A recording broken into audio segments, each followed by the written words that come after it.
Abraham പുത്രനാം ഇസ്ഹാക്കിൻ വംശീയ വല്ലിയിൽ മുട്ടിട്ട പൊൻപൂവേ,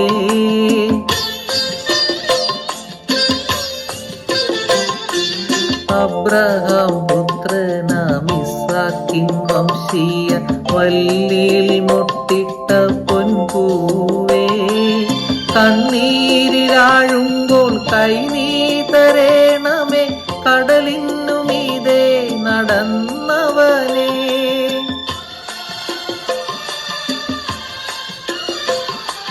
വാതിൽ തുറക്കൂ നീ കാലമേ, മരണസമയത്ത് മെയ് തളർന്നിടുമ്പോൾ അരികിൽ നീ വന്നണയേണമേ.